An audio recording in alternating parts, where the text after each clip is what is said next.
Hello everyone, this is Shivani and finally CSR UGC net date announced yesterday and date will be at the 19th, so maybe on the 19th will be the chemistry exam. So in this video I'll just discuss about the last 1 month strategy that you have to be follow, because strategy is the important thing for any paper like as the gate and net, two important paper of the chemistry exam like as gate and net. So gate wants hard work but net wants smart work. So वही मैं आज आप लोगों के साथ discuss करने वाली हूँ. What will be the smart work that you have to be followed in the NET paper. Let be discuss. So firstly that is the notification that will pass yesterday about the rescheduling date for the CSR UGC NET June 2020, and the date will be announced is 19, 21 and 26 November. So maybe you can get idea approximately on 19 will be your chemistry paper, क्योंकि सबसे पहले आपको chemistry का ही होता है. So till now there will be the 1 month. So today I will just discuss about the last 1 month strategy. Admit cards and all अभी आपको नहीं आया है and that will be also available on that NTA website. तो अभी तक तो नहीं आया, तो वो भी आपका NTA पर ही आएगा. So let be start. What will be the strategy that you have to be follow.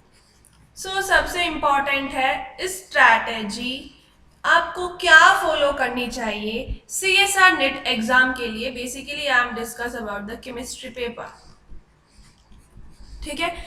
So सबसे पहली बात तो आती है, अब इस मंथ में प्लीज जितना प्रैक्टिस आप कर सको, practice of questions will be the must. जितने क्वेश्चंस की आप प्रैक्टिस करोगे that will be the very important to everyone. Second आता है no any new topic. Please don't do any new topic. अगर आप कोई न्यू टॉपिक करना स्टार्ट करोगे सो जो आपने ऑलरेडी कर रखा है you will get mistake in that topic. So please कोई नया टॉपिक मत करना एंड मेक श्योर, इतना मेक श्योर आपको होना चाहिए कि आपने 130 मार्क्स का सिलेबस कंप्लीट कर रखा हो. Got it everyone? Fourth point will be for your strategy is that please make a plan for 1 month of that topic you have already done. Of that topic you have already done. उससे क्या होगा, जब आप बनाओगे सो you can idea कि मुझे आज ये करना है, ये करना है, ये करना है. तो उन टॉपिक का मोस्टली आपको 1 मंथ के अंदर कम से कम 2 या 3 बार रिवीजन कर लेना है विद क्वेश्चंस. जितने क्वेश्चंस आप लोग करोगे उतना ज्यादा इजी रहेगा. एक बात मैं आपको बताऊं, आई डोंट नो आप लोगों ने वो शॉर्ट बुक बनाई या नहीं बनाई. मैंने पेपर पहले भी बताया था जब मैंने अनअकैडमी पे आपको क्लासेस में बताया था. Please make a short book and where you can write every important point. मैं तो हमेशा ऐसे गोला करती थी और उसमें लिख लेती थी. सो प्लीज मेक श्योर कि अगर आपके पास वो शॉर्ट बुक है, सो मेक श्योर जब आप शाम में go to bed, so please उससे पहले एक बार उस बुक को, उस कॉपी को, उस नोटबुक को, शॉर्ट नोट्स को एक बार पूरा रिवाइज करना. और सेकेंड थिंग कि आप, मैंने देखा है अपने टाइम पे भी क्या करते हैं, पेपर पे फॉर्मूला 1 2 फॉर्मूला लिखे हुए हैं फिजिकल केमिस्ट्री. सो उससे कुछ नहीं होने वाला, क्योंकि जितने आप क्वेश्चंस में वो फॉर्मूला लगाओगे आपको पता चलेगा कि N1 क्या है, V1 क्या है, P1 क्या है, T1 क्या है, तभी आप उस क्वेश्चन को कर पाओगे. अदरवाइज फॉर्मूला याद करने से there is no any benefit. So please make sure कि आप लोग क्वेश्चंस में उन फॉर्मूलाज को यूज करो, ना कि आप उनको मेमोराइज करो. इंपॉर्टेंट थिंग ये थी. अब मैं आपको बता दूं कि किसी भी नेट पेपर को क्वालिफाई करने के लिए you need 130 to 140. Not for qualify, I am just tell you for the JRF. 130 to 140 I can write for now. So इतने मार्क्स आपको चाहिए. So what you have to do, so एक students होते हैं organic plus inorganic वाले, एक student होते हैं फिजिकल प्लस इनऑर्गेनिक वाले. क्योंकि नेट के पेपर में अगर आप 2 सब्जेक्ट करते हो, 2 पार्ट करते हो केमिस्ट्री के, तो you can easily got your GRF. But मैं एक फिर भी बात बोलूंगी, फिजिकल वाले स्टूडेंट्स को कुछ ऑर्गेनिक का पोर्शंस कर लेना चाहिए और ऑर्गेनिक वाले स्टूडेंट्स को कुछ फिजिकल का पोर्शन कर लेना चाहिए for your safe side. So I'll just tell you which topic you don't have to leave. Please उन टॉपिक्स को बिल्कुल मत छोड़ना। सबसे पहले अगर मैं बात करूं, कोऑर्डिनेशन केमिस्ट्री आपको करके जाना पड़ेगा, it's very important. Coordination chemistry. Second will be the organometallics, very important. अगर मैं यहीं पर बात करूं coordination chemistry, first will be the Jahn Teller distortion, second will be the inner sphere mechanism and outer sphere. Again will be the colour transition, इसी में यहीं पे आ जाता है आपका inert and labile complexes. So there are so many important points जो कि आपको कोऑर्डिनेशन केमिस्ट्री से कर लेने चाहिए।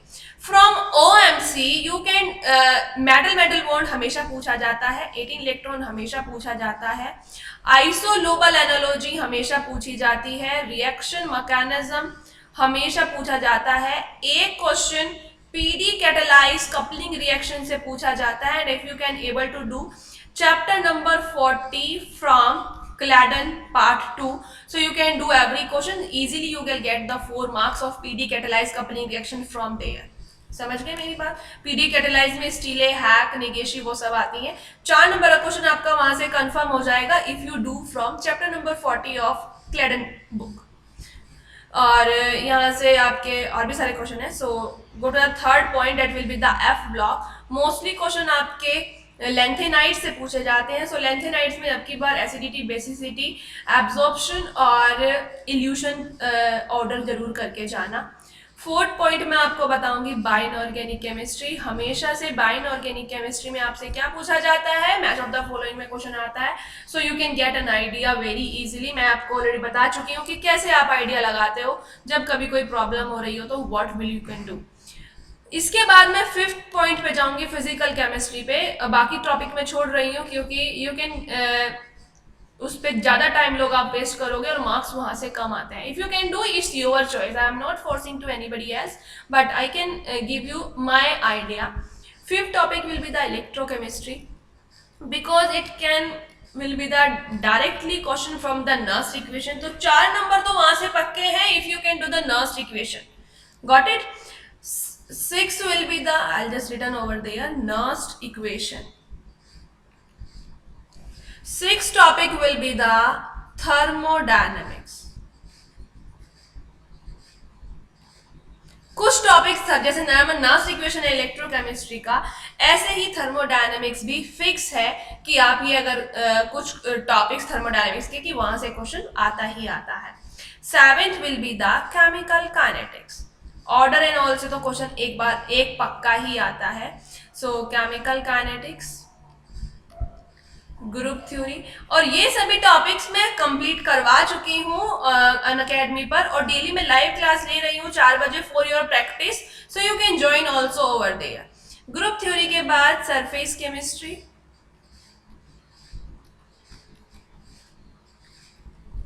पॉलीमर। मैंने एक 2 पेजेस के शॉर्ट नोट्स बताए थे अनअकैडमी में, मैंने शेयर भी किए हैं। So if I can time दो, मैं आपको यहाँ पर यूट्यूब पर भी वो पेजेस शेयर कर दूंगी। I can make a short video. So polymer और न्यूक्लियर केमिस्ट्री अगर आप उतना कर लेते हो, दैट्स इनफ। मैं आपको कई बार बता चुकी हूँ जो मैंने वहां पे करवाया है, that will be the enough. Polymer के भी 2 और 3 पेजेस है, न्यूक्लियर के भी 3 पेजेस है, and that will be enough to get your question. वहां से क्वेश्चन अगर पेपर में अगर पॉलीमर से न्यूक्लियर से क्वेश्चन आता है, सो वो आप इजीली कर लोगे, ठीक है। उसके बाद मैं बात करूं यहाँ तक, लेकिन अगर मैं अब इनऑर्गेनिक में जाऊं तो इनऑर्गेनिक के लिए सबसे पहले आपको रिएजेंट्स करने जरूरी हैं। ऑर्गेनिक वाले तो करेंगे ही, लेकिन अगर फिजिकल वाले स्टूडेंट्स भी कुछ रिएजेंट्स कर लेते हैं, so easily you can get 3 और 4 question easily in your paper.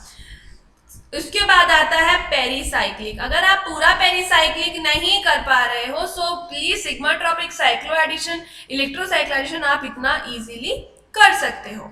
13 आपका टॉपिक आता है name reaction, if anybody can able then please do it. और सबसे इंपॉर्टेंट मैं सबसे लास्ट में डाल रही हूँ ऑर्गेनिक एंड इनऑर्गेनिक स्पेक्ट्रोस्कोपी।